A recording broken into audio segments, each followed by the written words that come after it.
कृषि बिल वापस होने के बाद देश भर के किसानों में तो खुशी का माहौल है ही। इसके अलावा विपक्षी राजनीतिक पार्टियां भी बिल वापस होने का जश्न मना रही हैं।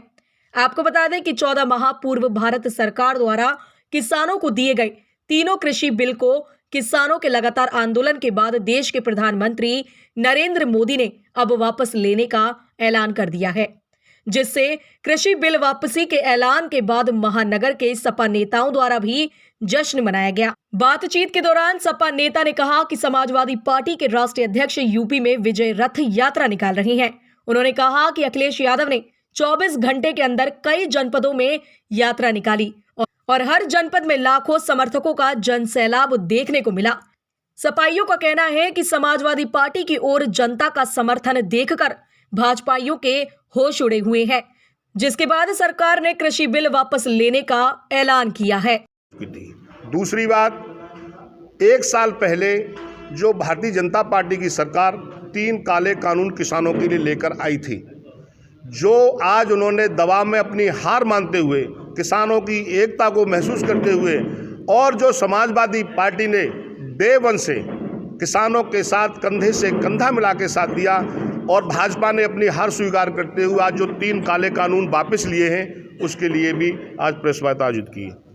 हम ये कहना चाहेंगे कि सरकार ने जो आज 3 काले कानून वापस लिए हैं, लेकिन लगभग 700 किसान शहादत दे चुके हैं, उनके लिए क्या किया है सरकार ने? एक शब्द इस भारतीय जनता पार्टी के लोगों ने कभी किसानों के प्रति नहीं कहा। उनको आंदोलन जीबी, परजीबी, खालिस्तानी, पता नहीं क्या क्या उनके शब्द निर्माया गया। हम ये उनसे मांग करते हैं कि उनके परिवार को मुआवजा मिलना चाहिए, उनके परिवार में से एक व्यक्ति को नौकरी मिलनी चाहिए और उनको शहीद का दर्जा मिलना चाहिए। समाजवादी पार्टी इस बात से पूरी किसानों के साथ है और समाजवादी पार्टी के नेता माननीय अखिलेश यादव जी ने जिस तरह से पहले दिन से किसानों के साथ संघर्ष किया, हम लोगों को क्षेत्र में भेजा, किसानों के हर मुद्दे पर हम लोग साथ रहे, हमारे नेता साथ रहे। टप्पल वाली रैली आपने ऐतिहासिक रैली थी, जहां किसानों के समर्थन में आदरणीय अखिलेश यादव जी ने वहां के मंच से किसानों के साथ कंधे से कंधा मिला के साथ दिया। ये समाजवादी पार्टी की किसानों की बहुत बड़ी ऐतिहासिक जीत है। आने वाले जीत को किस तरीके से मना रहे हैं आप? देखिए, समाजवादी साथी सभी हमारे आदरणीय विधायक जी यहाँ मौजूद हैं, हमारे सभी नेतागण मौजूद हैं, हमारे प्रकोष्ठों के जिलाध्यक्ष में समाजवादी के पार्टी कार्यकर्ता सभी मौजूद हैं। मिष्ठान वितरण करके अभी आपके प्रेस के बाद बाहर मिष्ठान वितरण किया जाएगा।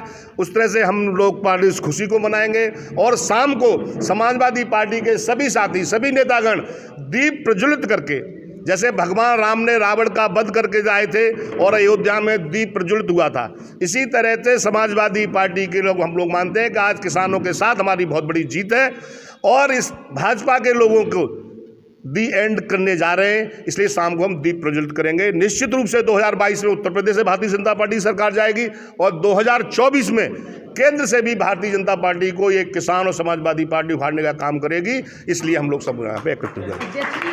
और जिला कार्यकारिणी अलीगढ़ का पहले दिल से धन्यवाद करूँगा, उन्होंने ये प्रेस वार्ता रखी और माननीय श्री अखिलेश यादव जी के नेतृत्व पर हम लोग यहाँ आए हैं, अलीगढ़ भेजे गए हैं और ये विश्वास के साथ आए हैं कि हम 2022 में पूर्ण बहुमत की सरकार बनाने जा रहे हैं, समाजवादी पार्टी सरकार बनाने जा रहे हैं और अलीगढ़ की 7 विधानसभाएं हम लोग भारी मतों से जीतने वाले हैं।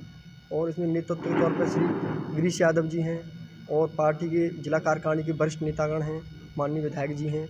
इन सब के कुशल सहयोग से हर कार्यकर्ता मेहनत पर लगा हुआ है, हर बूथ लेवल पर हम तैयार हैं और आज भी ये चुनाव कराया तो समाजवादी पार्टी पूरी रूप से चुनाव लड़ने के लिए तैयार बैठी है। क्या नहीं सोच रहे हैं? जैसे युवा है, समाजवादी पार्टी का जो नेतृत्व है वो खुद युवा है, तो हम तो युवा सोच के साथ पहले भी सरकार में थे, अब भी सरकार में हैं। अब अंतर इतना रहा है कि पिछले 5 साल में जो सोच रही है पार्टी की, समाजवादी पार्टी हमेशा संघर्ष युवाओं के साथ करती रही है, किसानों के साथ करती रही है।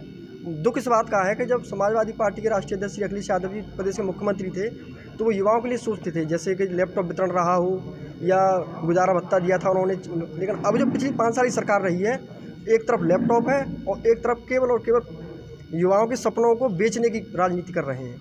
और इस संघर्ष के साथ हम लोग चुनाव लड़ने जा रहे हैं कि हम लोगों को युवाओं के सपनों को भी बचाना है, सपनों के साथ साथ उनके सपनों को साकार भी करना है और दूसरी तरफ जो भारतीय जनता पार्टी की सरकार है वो बाबा साहब भीमराव अम्बेडकर द्वारा रचित संविधान को ख़त्म करने जा रही है।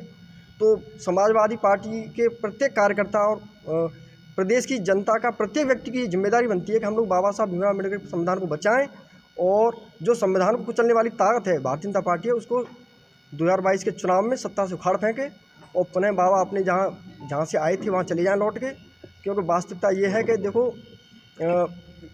अब टम्पू सरकार चल रही है, आप देख रहे हैं कि एक टम्पू, एक मुख्यमंत्री है, 2 पीछे उसके पहिए लगे हुए हैं और एक हमारे अखिलेश यादव जी थे, वो अकेले नेतृत्व करने वाले थे और अकेले नेतृत्व के तौर पर उन्होंने उत्तर प्रदेश को चलाया था और बहुत चहुमुखी विकास दिया था उन्होंने।